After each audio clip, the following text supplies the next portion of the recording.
What is going on, guys? So I got some pretty crazy news today, and something that I think is going to be very well received by the community so far, from what I've been hearing around at least. And that is the deal with the new map that's coming out in Turning Tides called Helgoland Bight. Now, this map has only been tested through a private testing phase where they were inviting certain people, so I myself hadn't had a chance to experience it yet.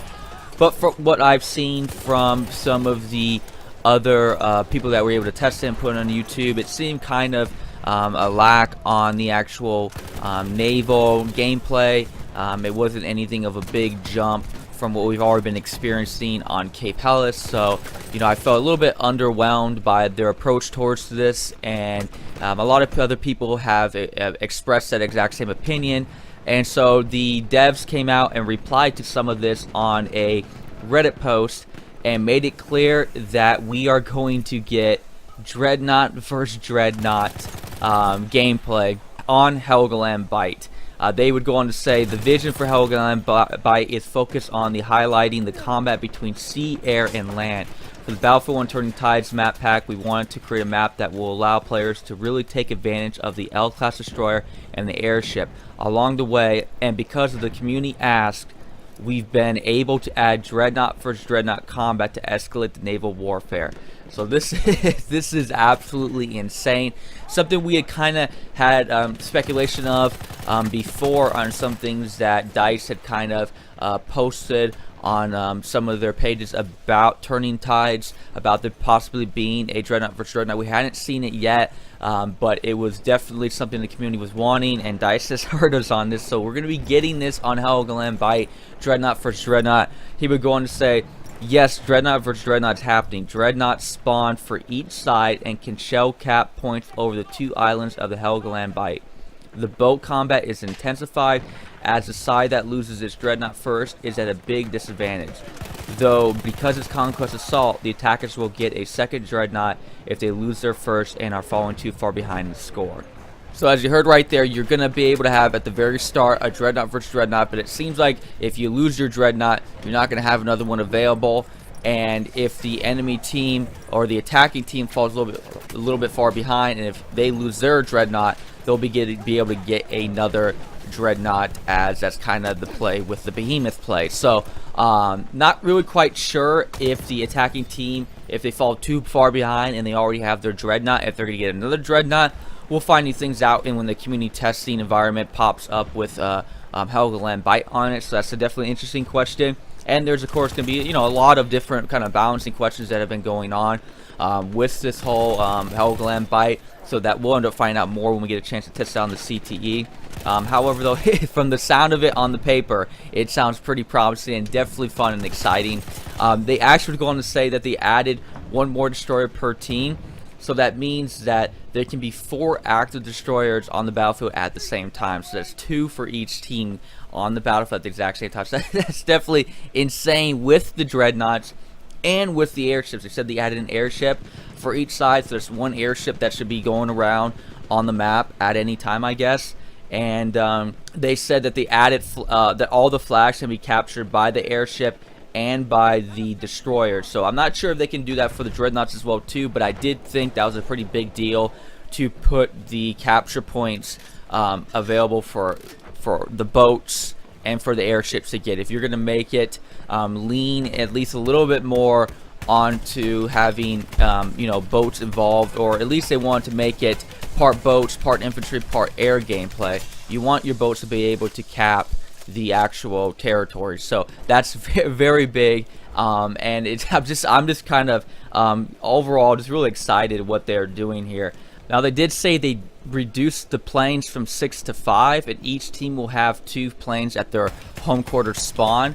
However, they're gonna have to someone's gonna have to cap from either team the flag that is on the U-118, which is that kind of like half sunken submarine area, and if you cap that one, your team's gonna get a 3rd plane. So they brought the planes down because there's a little bit of concern of how much dominance the airplane gameplay is going to be on that map, and they tried addressing this by saying that they added more AA positions with better cover, They increased the infantry combat space with a new cap point on the infantry friendly side of the main island between the lighthouse and the U-118 flags near the tunnel.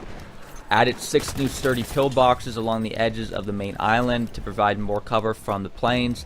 Some even have in-place MGs, so a pillbox is those concrete kind of like bunker things that you kind of have like a little window you can shoot out of. So they've added more of those. They added 4 more boat spawns at capture points to allow infantry to move around the map better after capping a flag.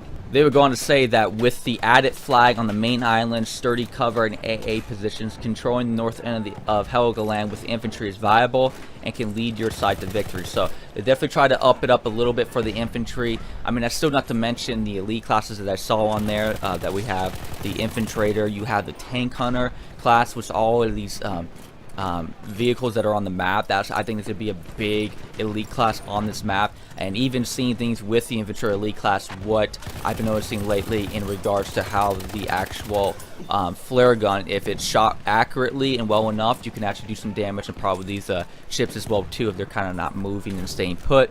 And then of course you do have, I think from what I've saw, the Villa Perosa is going to be on that map, and that's just pretty insane in itself what that can just do.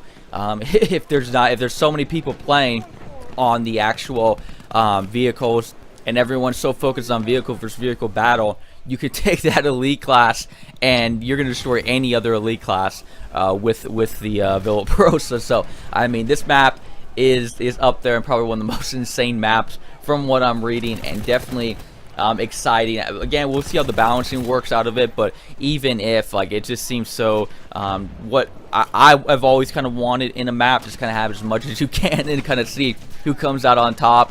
I know balancing is a big issue. I know people don't want to come and be punished, but really it's only one map as it is right now. And you know, having one map with the possibility of all these type of things just sounds so completely an overwhelming amount of fun is the way I would describe it. Now finally, they did talk about there was some suggestions on maybe putting some tunnels on the map and giving a little bit more cover for the infantry gameplay, and they went on to say that along with your feedback, there have been a few callouts for ideas like adding tunnels and houses to give infantry players more places to fight where vehicles can't go. We've had many discussions and tests in Helgoland Byte's development looking at infantry only spaces, and at one point we had the cliffs on top of the island at the play space, but it only led to numerous unfun sniper positions. The result was that no vehicle combat spaces lessened the naval aspect of the map, or were already served better in the maps like Zebra Raid. So it seems like any little bit of tweaking that they do for infantry gameplay really weakens the aspect of how the naval gameplay is going to go. And since they've already kind of appeased some of the infantry gameplay for the Zebra Raid, they really want to have a map that really does have naval focus. So that's going to be this map. And so if you're looking again to have more of a gameplay where you want to be more of an infantry player, or you maybe want to be more of a pilot on those maps, you're going to maybe see a little bit probably of a disadvantage, and that's intended to be that way, just to make the actual naval gameplay the core fundamentals of this map, which I think is a good thing. We have enough maps already that have infantry gameplay, enough maps already that have pilots that you can play on it. We don't need another map of those. We want a map that has naval gameplay on it. That's the center foundation of that map. At least I know I want it.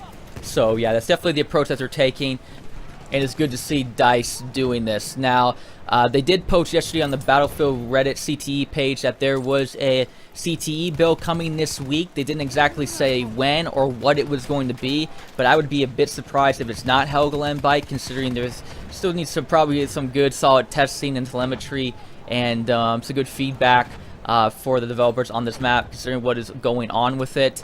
So it's probably a good idea if you follow the DICE dev in charge of the CT. I'll link his Twitter down below. He usually gives out the times when the CT drops, or you can just follow the BF1 CT Reddit page I'll link down below as well too, because they said they would post the times on there as well.